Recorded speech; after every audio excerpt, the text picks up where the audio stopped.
The Executive Minister of the Iglesia Ni Cristo, Brother Eduardo V. Manalo, visited Barcelona, Spain. The Executive Minister regularly conducts pastoral visits, leading the brethren in various spiritual endeavors across the world. Here's a report from lovely Apple Joyce Fabros.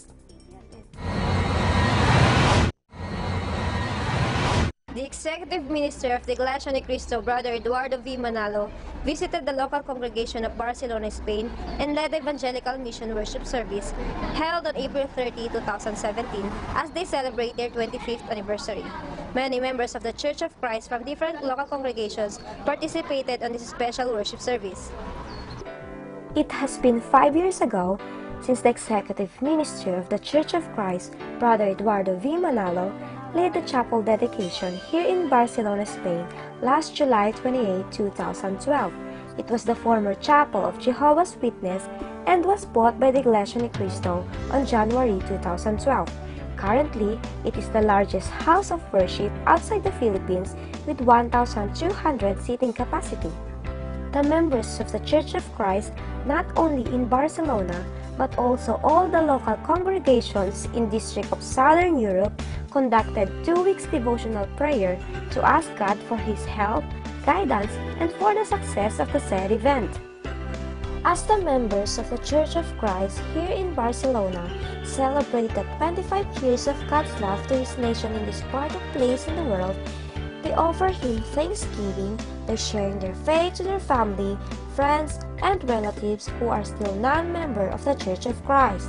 There were 420 guests with different nationalities who responded to the invitation of the members to listen to the words of God, and there were 960 members from different places. Therefore, there was a total of 1,380 attendees who traveled far just to witness the grand event.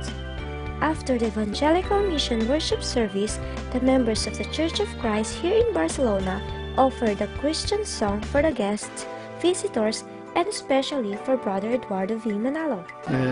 ¿Qué me ha traído aquí a pasaba por aquí de casualidad y un señor que se llama Manzano, de apellido, hablé con él y me dijo que había una asamblea de la Iglesia de Cristo y bueno, he venido y me ha gustado lo que he visto y otras cosas. Quizás quisiera hablar con ellos para ver cómo no he entendido algunas cosas, por ejemplo, tanta emoción. Una vez que se examine bien y se corrija lo que está mal, es una iglesia muy buena, que encaja conmigo, porque ellos creen en un solo Dios, no creen en tres en uno.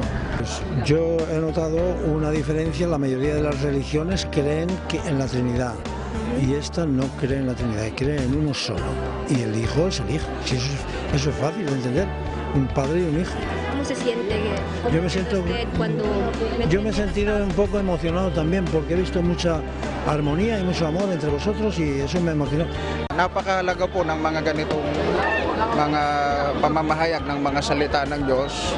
Lalo pa nga po ang nangasiwa po ngayon ay ang atin pong tagapamahalang pangkalahatan. Sa pagtuturo ng atin pong tagapamahalang pangkalahatan ay bakas doon po sa mga naging panauhin at bisita po natin yung kanilang pagkaunawa, yung kanilang kasabikan, at nais po nila na ipagpatuloy ang pagsusuri sa mga aral na sinasampalatayanan po ng Iglesia ni Cristo.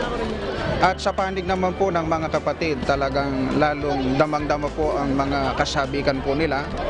Ang totoo, mula po nung malaman nila, maiparating po namin sa mga kapatid na nasasakupan namin, ng atin pong tagapamahalang pangkalahatan ay mga ngasiwa po ng pagsambang pamamahayag dito po sa lokal ng Barcelona, ay kinasabikan din po nila yan. Malayo po yung kanilang nilakbay, at gaya rin po ng ating nakita at nadama po sa kanilang pagtungo dito, ay iba yung lakas, tibay po ng pananampalataya at tatag ng kalooban ang kanilang nadama at ipapangako po sa ating Panginoong Diyos, at lalo pa nilang pag-iibayuhin ang mga paglilingkod sa ating Panginoong Diyos. It was a very prosperous event. The members of the Church of Christ here in Barcelona, Spain were truly blessed for having such a remarkable experience and marvelous opportunity to be visited by the Executive Minister of the Iglesia Ni Cristo, Brother Eduardo V. Manalo. All glory be unto God. Reporting from Barcelona, Spain, I'm lovely Apple Joyce Fabros for Eagle News. I'm I'm 1 with 25.